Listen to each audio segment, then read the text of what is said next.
Hello lovelies. You should remember Mark Reinhagen. He came on my channel a while ago to, discuss the culture war in games, such as it is.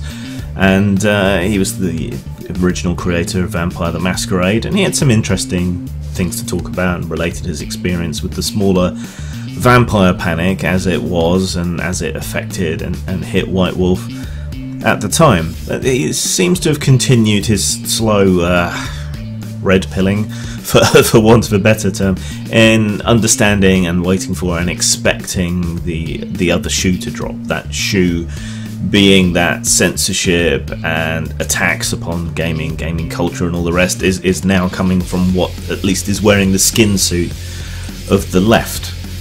He's not that surprised. He says he was waiting for it. He linked to an article, I think, from Salon decrying Fortnite. I left a comment and he asked me, how and why do I think that we came to this point? And it's a question I think I can answer, but I think it's one that's better suited to a video than some Facebook comment somewhere where it's going to be lost. Obviously, this is all going to be my perspective and it's going to draw on my experience, so don't take any of this as meaning too much, but this is my conclusions after a great deal of thought and a great deal of experience in the industry and with other moral panics as it relates to role-playing and music and video nasties and everything else you care to mention. So here's the how and why as I see it. Moral panics always afflict anything new, whether it's cinema or home video or novels back in the day or horror comics, role-playing games, computer games, or whatever it happens to be. There always seems to be a moral panic about it. Mobile phones, smartphones in particular, have triggered a moral panic. Sometimes there's some basis to these things, most often there isn't, and it's just a fear of the new. And a fear of novelty and a disgust and fear reflex is much more common in people who have a conservative mindset.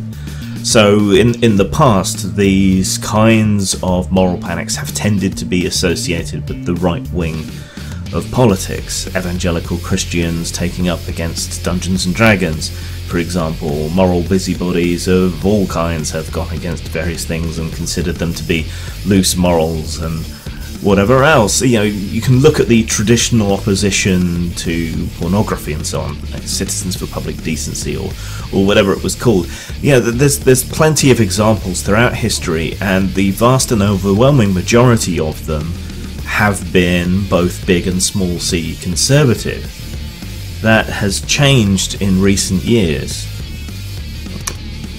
It's now coming from people who you would normally consider to be liberal or left-wing, and it's the liberal or left-wing that has traditionally been very pro-free speech, more factually and scientifically oriented. You used to be able to say with a straight face that reality has a left-wing bias, in part because there was a tradition in left and liberal politics of drawing on science rather than religion and so forth. But that has gone by the by, and now it's the left and the liberals who seem to be calling for all of this stuff to be banned, controlled, censored, locked off to one side, defunded, deplatformed. So what the hell, man? Well, that small c conservative mindset is not limited to the right wing of politics. If you're a creaking eldster like I am, you'll remember the PMRC, the Parents Musical Something Council, and that was Democrats. That was Tipper Gore, Al Gore's wife, very much driving that as an attempt to censor and control music as it relates to rap lyrics and the heavy metal and so on. So, it's not limited to the right wing. There are historical precedents for the left wing coming after things. Back then, this was strongly defended against this censorship by people within that industry, by the music press, by music performers themselves for the vast and overwhelming majority. So while we've seen small c conservative moral panics on what passes for the left in America, but certainly the left today, while we've seen that, the things that have come under attack have usually stood up and resisted. So the other big difference, apart from what wing the criticism and censorship and all of this is coming on from, besides that difference, the other big difference that we observe is that people within the industries being attacked are often complicit, or even the source of this censoring drive. So now, perhaps half to a third of the way through this video, I am maybe in a position to actually tackle the question: how and why is it that it's the left that's doing it, that it's people within the industry that's doing it? Well, let's look at who's doing it and how we got to that position. Games media doesn't really exist for tabletop role-playing games, but we can look at it for computer games. It's extremely low paid. It tends to be filled with overqualified university graduates who have an ambition that reaches beyond just doing consumer reviews of video games. They want to be writers. It's not necessarily games and gaming that's their primary interest like it used to be when it was a more enthusiast press. It's people looking to get a foot in the door in Silicon Valley, or to use their journalism or literature or their social studies or grievance studies degrees in some way. So I think there's a lot of frustration there, and I also think that these mediums have matured, and some of what we're seeing is people within the industry grasping and reaching for some kind of legitimacy to be taken seriously by academia, to be taken seriously by higher class individuals. This is what I think has fucked the Hugo Awards. There is a desperate desire on the part of certain quarters in the science fiction community to be taken seriously as literature, because literary authors have been half-inching stuff from science fiction and fantasy for a while now and having quite a big amount of success. And so I think this performative wokeness that has torn apart the Hugo Awards and made them virtually meaningless is one very good example of how that's going. They're struggling for legitimacy to be taken seriously, and literary fiction is just not good fiction. It's a bunch of pages in which nothing really happens. That's a good working definition of literary fiction. But they want that kudos, that recognition, that acceptance, and that seems to be driving them to discard and turn against SF&F that's just fun, for whatever reason. I said performative wokeness. I think that's kind of marketing, almost, in a way, even though we know this is a tiny minority. On social media it's much louder, and if you screw up, you're gonna know it. So it's not enough to just keep your head down and plug away and do stuff. You have to constantly prove and reprove that you are a worthy individual who should be supported and signal boosted and all the rest of it. And this is especially true, I think, of white men who class themselves as feminists or activists of some kind. They're constantly struggling against the condemnation of their gender and their colour, even though these things are meaningless. They're constantly struggling against that in this climate, and so they have to be big and loud and bold about all the differences that they're making. I mean, why did White Wolf break the rules of grammar and English and etymology and change pronouns in their books to female ones? I'm sure there was a good intention behind it, but that was an example of performative wokeness before we even had these terms, because that was in the 90s.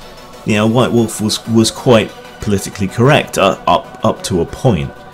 It was kind of a balancing act, I think, between the two. But if you could answer why you would do that, I think you can answer why so many of these people are so strenuously and performatively woke all the time. Of course, it often comes back to bite them on the arse because they're not necessarily sincere. Look at what's happened to Chuck Wendig, for example. He's been well and truly hoisted by his own petard. When it comes to companies themselves, there are, of course, some true believers, but for a lot of people, I think it's fear. And this fear has caused people to disassociate themselves from others. It creates a social shunning, almost, that is very much like a cult, in effect. When I became persona non grata amongst the woke set, people began to disassociate themselves from me in various ways, not always publicly.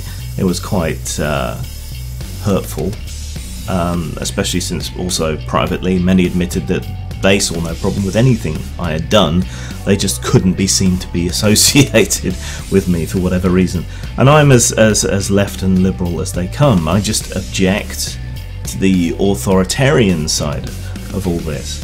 But just thinking that people have a right to express ideas and to produce art that I don't like, that is enough to cause this disassociation. So lots of people are afraid. They're afraid of what's happened to me, what's happened to others, happening to them.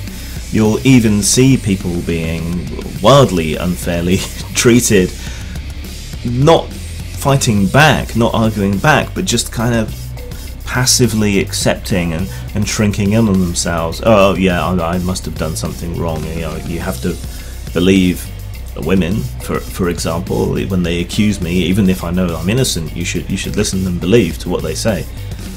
It's contradictory. It's a mess, and a lot of people want to avoid that treatment, so they're constantly broadcasting how woke they are, just blaring it out there, and often doing it in terms of actions, and even turning against their own fans and their own customer base in order to do so. There's a few examples of this. Post-Human Studios banning libertarians and men's rights activists from their forums, for example. RPGNet is a worthless pile of shit because everyone is constantly looking for any excuse to ban anyone. That's what's happened there. When I released something controversial, Evil Hat and Paizo used their corporate muscle to threaten one bookshelf to get them to take it off. Of course, everyone will deny this, but the tweet trail, the email trail and everything is still out there.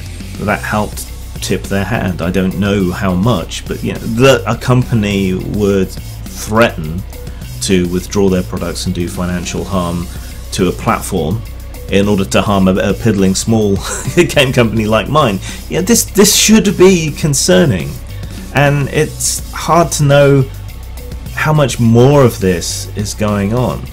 I don't think anything I've made is particularly that bad, and I think that the best solution is always, if you don't like something, don't buy it, don't play it, don't read it, don't watch it. Leave it alone for people that do. But because it has become a performance, because we have a left-wing conservative movement, really, this is everywhere. It's on computer sales platforms, it's on Amazon with erotica and so on being downlisted. It's pervasive. Payment services will block it. It's everywhere, and there is no movement to stand up to it. Okay, but why isn't there a movement to stand up for it? Free speech is now considered a right-wing dog whistle. So if you stand up for free speech, many people will now immediately write you off as some sort of Nazi or crypto-fascist or something. I mean, it's obviously absurd, but it is the right, weirdly, that are now, at least on the surface, standing up for free speech. Unfortunately, that association means that if you stand up for free speech, people automatically assume that you're right-wing or a crypto-fascist or whatever the fuck else it is. This is weird, this is strange, this is unsustainable, but there is so much desire to disassociate oneself from the right wing that the current crop of pseudo-left liberals will do absolutely anything. They will cede any ground whatsoever in order to disassociate themselves from the right. Free speech is now a right-wing dog whistle. The OK sign is now apparently a right-wing dog whistle. It doesn't even have to be the Conservatives that claim these things. The merry pranksters of 4chan can do so, and immediately it will be taken up and condemned as far right. Even the most milquetoast statements, even drinking milk, is now taken as something right-wing. The NPC meme, right-wing. Pepe, right-wing. Everything is a right-wing dog whistle because they're so desperate to not have anything to do with the right wing that they will constantly retreat and cede ground and move away and give up any principle or anything not to be associated with the right. And this has only become worse with Brexit and Trump. Even though they have appealed, albeit through lies and nonsense and illegality in some cases, even though they've appealed to the working class, which the left has abandoned as it has become this middle class first world problem enclave. So there's a whole bunch of different social forces at work, and in many ways we're now in the worst possible timeline. We have conservatives in charge of politics, traditional conservatives, and we have non-traditional conservatives in charge of culture. How do you break the back of this? I have absolutely no idea. There's going to be some kind of backlash, but I really hope it's not a right-wing backlash, and that's why I think it's so important for people who are on the left, like myself, like you, to continue to speak out, even though it means we end up being accused of being right-wing or reactionary or whatever else. I don't think preserving progress can rightly be termed reactionary, and I don't think turning the clock back, going back to segregation, controlled speech, all of these things, I don't think that can be called progress, at least not with a straight face, yet somehow people are managing it. So it comes down to bored graduates, middle class first world problems, performative wokeness, and fear of the Inquisition. That's where I think it all comes from. Zang.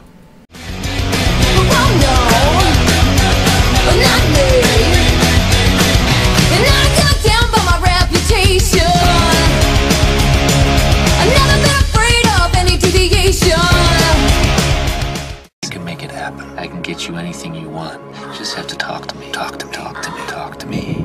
I'm your priest. I'm your shrink. I'm your main connection to the switchboard of souls. I'm the magic man. The Santa Claus of the subconscious. You say it. You even think it. You can have it.